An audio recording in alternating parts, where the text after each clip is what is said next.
నల్లగొండ పట్టణంలో ఇక్కడ ఉన్నటువంటి slice group coaching centre study హాల్లో చదువుతున్నటువంటి నిరుద్యోగ యువత కూడా అశోక్ నగర్లో దీక్ష చేస్తున్నటువంటి మరి పాలకూరు అశోక్ గౌడ్ గారి యొక్క దీక్షకు సంఘీభావం మద్దతు తెలపడం జరుగుతుంది.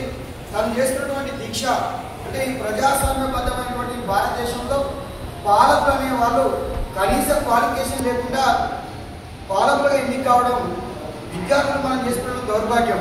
ఇప్పటికైనా సరైన క్వాలిఫికేషన్ ఉన్న నేతను ఎన్నుకోవాలి. మనకి నా టెట్ తెలియదు, నా డిఎస్సి తెలియదు, గ్రూప్ 1 క్వాలిఫికేషన్ తెలియదు, గ్రూప్ 2 క్వాలిఫికేషన్ తెలియదు. భారతదేశాన్ని కానీ తెలంగాణ రాష్ట్రాన్ని కానీ నడిపించబోయే యువత, రేపు ప్రభుత్వ ఉద్యోగాలు వచ్చే ఈ యువతే రేపు రాష్ట్రాన్ని నడిపిస్తుంది.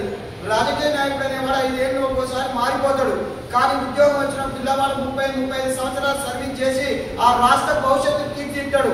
అలాంటి విద్యార్థులకు అన్యాయం చేస్తున్నటువంటి ప్రభుత్వానికి బుద్ధిగా రావాలని, కనువిప్పు కలవాలని అశోక్ గారు చేస్తున్నటువంటి దీక్షను ప్రతి ఒక్క నిరుద్యోగ యువత, తెలంగాణ యువత, మేధావులు, విద్యావంతులందరూ కూడా సమర్థించవలసినటువంటి అవసరం చాలా ఆవశ్యకం. ఇది అతని కోసం చేయట్లేడు, అతని ఉద్యోగం రాసేటువంటి ఉద్దేశం అతనికి లేదు. అతను మాత్రం నిరుద్యోగులకు బతుకులు తీర్చిదిద్దాలనే ఉద్దేశంతో అతను దీక్ష చేస్తుంది. కాబట్టి ప్రతి ఒక్క విద్యార్థి ఇక్కడ అర్థం చేసుకోవాలి. ఒక 5 రూపాయలు 10 రూపాయలు పెన్ను కొంటాం, పెన్నులు గీకి చూస్తాం పడుతుందా లేదా అని. స్త్రీలు వంకాయలో ఏదో కొంటే పుచ్చిపోయినా 10 సార్లు చూస్తావు. 5 ఏళ్ళ రాజకీయ నాయకుడు వీడు పుచ్చిపోయినా పనికి వస్తాడా, వీడు రేపు ఉపయోగపడతాడా, మన పిల్లల భవిష్యత్తు తీర్చిదిద్దుతాడా అని ఎందుకు ఆలోచిస్తలేరు ప్రజలు? ఇప్పటికైనా యువత మేల్కొని ఖచ్చితంగా అది ఏ ప్రభుత్వం రాజకీయాలతో సంబంధం లేకుండా బిడ్డ టీఎస్పీఎస్సీ ద్వారా ఖచ్చితంగా జాబ్ ప్రకటించి విద్యార్థుల జీవితాలతో ఆడుకోవద్దు. ఆడుకుంటే ఖబర్దార్ బిడ్డ. గతంలో ఆడుకున్న ప్రభుత్వం పావులో పండుతుంది. నువ్వు ఆడుకుంటే నీ యొక్క కొండారెడ్డి పల్లెకి నువ్వు సిద్ధమవుతావు, ఇంటికి పోతామని రేవంత్ రెడ్డి గారిని, గవర్నమెంట్ ముఖ్యమంత్రి గారిని నువ్వు హెచ్చరిస్తున్నావు, కోరుతున్నావు. ఖచ్చితంగా జాబ్ క్యాలెండర్ నువ్వు ఏదైతే చెప్పినావో ఆ జాబ్ క్యాలెండర్ రిలీజ్ చేసి మా నిరుద్యోగులతో ఆట ఆడవద్దు. రాష్ట్ర భవిష్యత్తు నిర్మించే మేము, భారత పౌరులు మేము. కాబట్టి హాస్పిటల్లో మినిమం ఫెసిలిటీస్ లేవు. తర్వాత గతంలో ఉన్న గవర్నమెంట్ చేసినటువంటి పొరపాటు ఏంటంటే జీవో నెంబర్ 46 తీసుకొచ్చి తెలంగాణ విద్యార్థుల రోడ్డులో పట్టి కొట్టింది. ఇలాంటి ఎందుకు చేస్తున్నారు? మిమ్మల్ని కనుక ఒక 100 మీటర్స్ ఉడకబెడితే ఒక కానిస్టేబుల్ ఎస్ఐ అభ్యర్థి ఎంత బాధపడుతుందో తెలుస్తుంది. ఉరికి ఒక రక్తాన్ని మరిగించుకొని ఈ విధంగా చదివి మెదడు రంగరించి చదివినటువంటి విద్యార్థుల్ని రకరకాల జీవోలు తెచ్చి అవగాహన ఉంది లేక మీరు ఇబ్బందులు పెడుతున్నటువంటి ఉద్దేశం మేము చూస్తున్నాం. ఇవాళ సుప్రీంకోర్టు టీచర్లకు పెట్టుకున్నారని చెప్పింది. అంటే ఒక పద్ధతి ప్రకారం అర్హత లేని వాళ్ళు వద్దంటుంది. ఇంత అర్హత ఉన్నటువంటి యువతను మీరు ఎందుకు నిర్వీర్యం చేసుకుంటారని మేము ప్రశ్నిస్తున్నాం. కాబట్టి అశోక్ సార్ చేస్తున్నటువంటి దీక్షకు ఇక్కడ ఉన్నటువంటి తెలంగాణ ప్రతి ఒక్కరు కూడా మద్దతు ఇస్తున్నారు. లాస్ట్ ఒక మాట చెప్పబోతున్నా.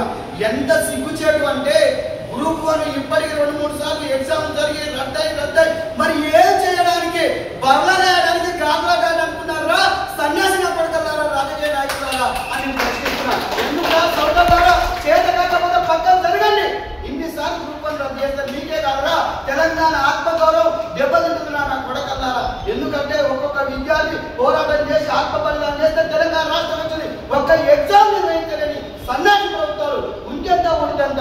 మన పెద్ద బతుకమ్మ కవిత అంటుంది వాళ్ళని, ఈ పార్టీ ఉంటెంత ఊడితెంతాడు. మేమంటున్నాం ఇలాంటి గవర్నమెంట్ ఉంటెంత ఊడితెంత. గవర్నమెంట్ విద్యార్థుల కోసం పనిచేయాలి బిడ్డ. మొన్న మీ గవర్నమెంట్ వచ్చిందని కానీ నిరుద్యోగుల రెక్కల కష్టమే. మేమందరం ఓటేసింది గవర్నమెంట్ వచ్చింది బిడ్డ. మీకు లేని గవర్నమెంట్ లేదు. ఇప్పటికైనా మేలుకొని జాబ్ చేయాలని మేము ప్రశ్నిస్తున్నాం, అడుగుతున్నాం. మేము ఖచ్చితంగా అడుగుతాం, ప్రశ్నిస్తాం.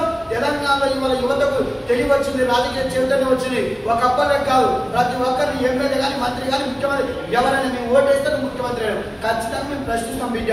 ఆ అధికారం సీట్లో కూర్చున్నాం అంటే మాకు ఏం చేస్తామని హామీ ఇచ్చినావు, హామీ నెరవేర్చలేక హామీ నెరవేర్తే నేను ఎత్తిన పాలాభిషేకం చేస్తావు రైట్. ఆమె నెరవేర్చకపోతే ఏ అభిషేకం చేయాలనో మేము బాధ్యత తీసుకుంటాం. యువతతో పెట్టుకున్నాడు ఎప్పుడు బాగుపడలే. ప్రపంచంలో ప్రతి ఒక్క చరిత్ర కూడా యువతతోనే ప్రారంభమైంది. యువత తలుచుకుంటే మీ గవర్నమెంట్ పోతుంది. కాబట్టి మీరు ఇప్పటికైనా మీ మీద దయ ఉంచి, మేము ఎంతో పెద్ద మనసుతో పైన గవర్నమెంట్ తీసేసి మీ గవర్నమెంట్కి అవకాశం ఇచ్చాం.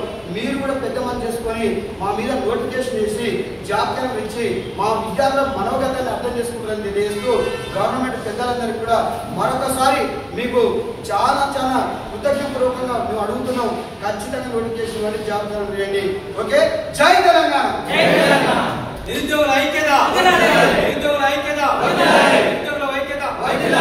Jio 29 cancel, GO 29 high court judgement అంటే అమలు చేయాలి. గ్రూప్ 1 హైకోర్టు జడ్జిమెంట్ ని